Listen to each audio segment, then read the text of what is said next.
My name's Justin. I'm 32 and I run my own business. Today, I'm out with my wife Lily, visiting an open house for a newly built condominium complex. Wow, a brand new condo complex. I heard there are 3 different model units, each with a unique concept, Lily said excitedly. I wonder what the concepts are. It's exciting, isn't it? Definitely, I replied. The person I spoke with when we booked our visit was so pleasant, it made me look forward to it even more.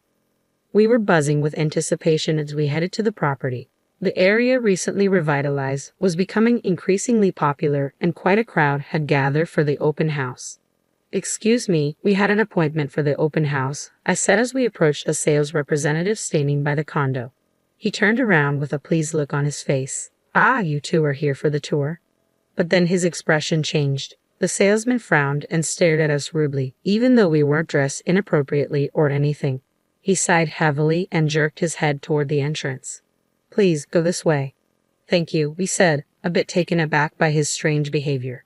With the presentation time closing in, we made our way to the venue. Oh, this room is so cute, Lily said as we explored the model units. I like the classy one we saw earlier, but I love bright colors, so maybe this one is more my style. By the time we were examining the rooms, we had forgotten all about the sales rep and were completely absorbed in evaluating the spaces. The windows are large, which gives a sense of openness, and the view isn't half bad, right? I pointed out. It might be a big plus. As for the layout, this type would provide plenty of storage even if we have a lot of stuff. Doesn't that sound good? Lily agreed. After looking around all the rooms, we settled down at one of the provided tables and started looking through the brochures, discussing our impressions. At that moment, the same sales rep from before brought some refreshments and started serving them to each table. Thank you for coming by today. How was everything? If you have any questions, don't hesitate to ask me. My name is Brown, he said, smiling and making polite conversation at each table. However, he breezed past our table without leaving any refreshments. Ha! Lily and I just stared, dumbfounded. Eventually, after he had finished serving everyone else, he glanced our way and seemed to smirk before moving on. Hey, that guy, Lily whispered to me, furrowing her brows. You mean the one who was so rude to us at the entrance? I asked. Yeah, that's him, she confirmed. We never did receive our drinks or the extra information we asked for. The excitement we felt had completely vanished, replaced by a sour mood. I thought the ad looked promising, I said, but Lily looked disappointed. As we were getting ready to leave, we heard Brown's voice. Apparently, he thought he was alone. Man, that clueless couple today was a real pain. They're so out of touch with their own status. It's just sad. No kidding, someone responded. Brown shook his head. I saw from a distance they parked their car in the coin-operated lot. They rolled up in a tiny compact car. Never thought they were here for the tour. They looked so plain and broke. They should know their place. Lily and I exchanged glances. It seemed like Brown was talking about us. Indeed, we had arrived at the venue in our compact car. Compared to those decked out in designer wear that we spotted at the viewing, our attire may have seemed modest. Why should I waste my valuable time on folks like that? I ignored them. They were dumbfounded. Ha ha. Ah, Mr. Brown, isn't that not quite right? From now on, let me handle the refreshments and materials, said another voice. The one to argue with the abrasively laughing Mr. Brown was apparently his junior colleague. Shut up, Johnson. Don't be presumptuous as a newbie. I am the one who will be managing the contracts. You wouldn't dare undermine me for the incentive, would you? No, I didn't mean to, Johnson replied, looking distressed. From the following exchanges, it became apparent that Johnson was the one taking care of all the preparations while Mr. Brown was cherry-picking the good parts of customer service. It kind of ruined my mood. On the way home, Lily let out a sigh. Since we remember these things, let's pass on this apartment today. It's a shame because the show suite was so nice, but it just doesn't feel right. I agree. If we proceed with this, we will likely have to face Mr. Brown again, and given what happened today, I could see where this was going. We decided to look into other properties.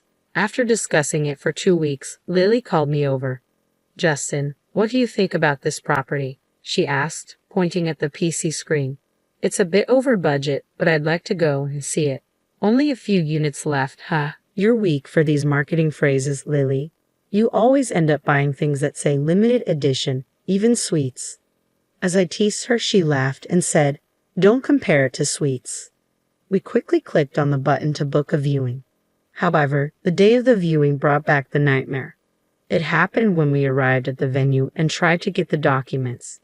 You gotta be kidding. Give me a break, a familiar voice rang out with a slight tongue click. When we turned towards the sound, there was Mr. Brown, who had bad-mouthed us at the previous open house. We didn't expect to see him again so soon. Upon closer inspection, the person we had asked for the documents was none other than Johnson, his junior colleague. I involuntarily pulled my hand back from taking the documents. Johnson, who seemed not to remember us, looked puzzled. Then Mr. Brown interjected. Excuse me, what is your profession? His rude question irked me, but I decided to see how he'd react first. I'm self-employed. Ha, Mr. Brown scoffed, not even bothering to hide his mocking expression. This place is out of your league. It's a waste to even show the last unit on the top floor to people like you. Got it. Mr. Brown, with an air that suggested we should leave quickly, started to turn us away with his dismissive behavior. I was the one to speak up this time. What does that mean? Mr. Brown smirked. Don't get it. It means no poor folks. Understand? Sir, please stop it. I'm very sorry. Here are the documents, Johnson said, trying to intervene. Johnson, stop messing around and don't increase our workload, Mr. Brown snapped, taking the documents from him. Are you saying we should choose our customers? I'm not convinced, Lily confronted Mr. Brown, but he didn't seem to care. Yep, this is a luxury apartment building where high society resides. We decline entrance to the poor, he said, clearly implying we should leave. I couldn't keep quiet any longer. I highly doubt you have the responsibility to screen potential buyers. Could you please call your superior? I demanded. Mr. Brown just shrugged. I can't do anything about what you're saying. Like I told you, this property is designed for the affluent upper class. It's not something people like you can afford. His statement was shocking. Mr. Brown, that's rude to the customers. Please stop. I'm very sorry. Johnson tried to mediate, but I cut him off. So we, as a couple, are denied the viewing, right? Mr. Brown smiled triumphantly. Exactly, he said in an arrogant tone, gesturing us toward the exit. I wouldn't even do it as a favor. Lily, who had been silent next to me, finally lost her temper. We left the venue indignantly. Wait, please, Johnson called after us, running to catch up. I'm truly sorry. Even though my apologies might not fix anything, I'm really sorry for the terrible rudeness. I don't know how to make it up to you. Johnson, you should go back. I'm sorry if I upset you more by chasing after you, I said, shaking my head as Johnson apologized, sweat dripping down his face. I can see you're a sincere person. Thanks for your concern, but we'll be heading home now. You should go back. Mr. Brown will be mad. Don't worry about us anymore. But, Johnson looked back at the way we had come and then bowed deeply to us again. Listen, Johnson, we're not really mad. It's okay. We're angry at Mr. Brown. After such a bad experience, we probably wouldn't feel like buying the place even if we saw it. So we're going home, but we haven't given up on finding a property, I explained.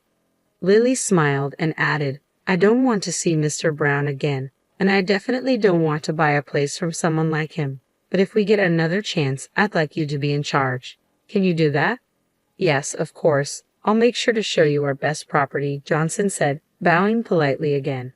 We exchanged smiles with Johnson as he handed us his business card. We promised to call him when we were ready to see other properties. Just then, the disgruntled footsteps of Mr. Brown echoed. Johnson, where did you put the contract documents? Geez, you're never around when I need you. What are you doing? Don't embarrass me, Mr. Brown yelled, noticing us and nudging Johnson. Stop doing useless things. Don't waste your time with these poor folks.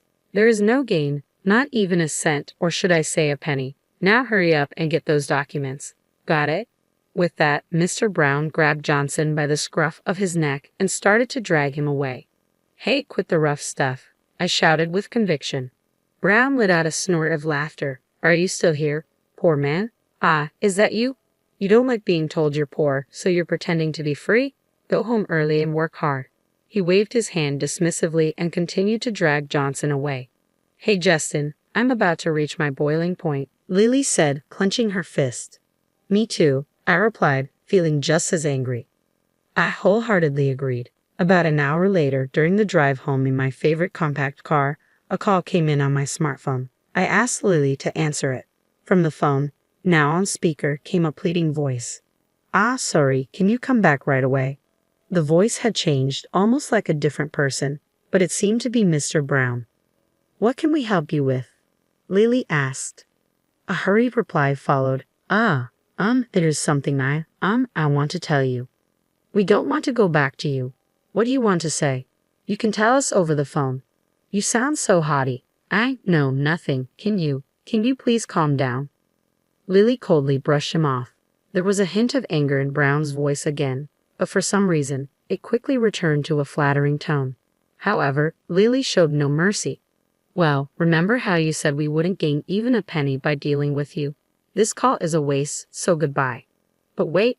Ignoring Brown's attempt to stop her, Lily hung up the call. When the phone rang again, she turned it off, deciding it was too much of a hassle. "By the way, how much is a penny worth right now?" Lily asked seriously. I couldn't help but laugh.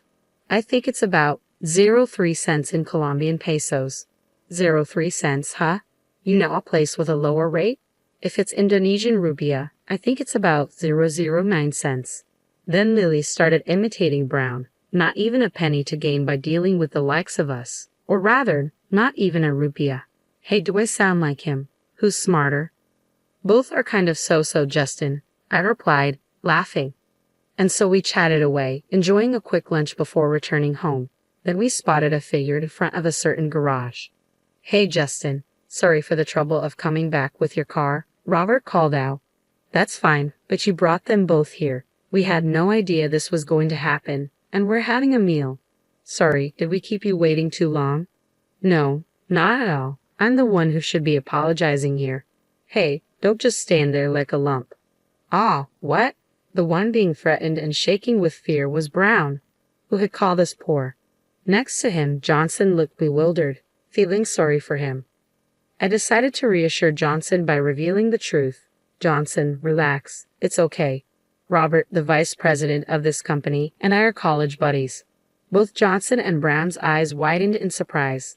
Actually, Justin and I were attending the open house at Robert's request. But we really were looking for a property, Lily confessed. Who could have thought things would turn out like this?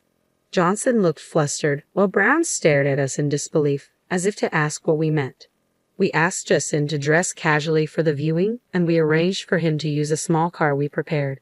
Otherwise, well, look over there, Lily pointed. The car in front of our garage was Justin's real vehicle, a luxurious one. He's a well-known young investor around town, Brown. Just by looking at that car, you should know you couldn't afford it even if you stood on your head. Brown appeared to be trembling, likely anticipating severe chastisement. A few months ago, we started receiving complaints at the corporate office. People said they felt looked down upon by salespeople when they went for casual viewings. Everyone was saying the same thing, so I visited the site many times, but you acted polite in front of me, Brown. However, the features match you no matter how I think about it. I asked Justin to confirm once I left the site, and the result is this situation. Mr. Vice President, could there be some kind of mistake?" Brown stammered. "Don't screw around. We have the recorded conversation. Do you want to deny it until I play it back?" Robert's scathing words left no room for excuses. Brown tried to make excuses but quickly wilted. "I apologize," he muttered. "You're apologizing to the wrong person," Robert snapped. I am really sorry," Brown stammered, lowering his head as if trying to bury it in the ground. "But if saying sorry were enough, there would be no need for the police," Robert replied coldly. "Don't think this ends here. You'll take full responsibility." Brown shrank back even more, looking as if he were about to cry upon hearing Robert's threat of damages. It was all my fault, but the compensation. Brown approached Lily and me, practically begging for shelter. Robert grabbed him by the scruff of his neck. "Don't joke around. You judge based on appearances and labeled them as poor. It's a big mistake to think rich people flaunt their wealth. Do you know how many cancellations we've received from high-profile clients because of your reckless behavior?" As Robert lectured him in a low voice, Brown seemed to shrink smaller and smaller. "You ruined our company's reputation with your sales tactics. You understand my anger, right?" "Please forgive me," Brown pleaded. "No chance. Brown's eyes rolled back as he collapsed to the ground. It had been a while since I saw Robert lose his cool like this. It reminded me of our college days when Robert stood up for me against bullies, even fighting upperclassmen to protect me and getting beaten up in the process. Once again, Robert had defended me, this time alongside my wife Lily. I owed him big time. I'd treat him to his favorite steak next time. A few days later, Robert invited us for another property viewing, with Johnson in charge. Until a formal decision was made, Brown had received a pay cut and demotion, now working as an office grunt. It seemed only natural that he was getting a tough time from everyone, considering how he had treated them before. Yeah, I'll clean the table right away. I'll get the documents. I'm sorry, I'll get them. We could faintly hear Brown's distinctly different voice from before. Later, Brown was sentenced to pay damages and struggled to make repayments without his title or duties. Meanwhile, thanks to Johnson, we managed to acquire our ideal home. Moreover, due to Robert's consideration, we got it at a slightly discounted price. Johnson also seemed to be making great strides in his performance and was enjoying better treatment. Honesty is such an important thing in life, I thought to myself.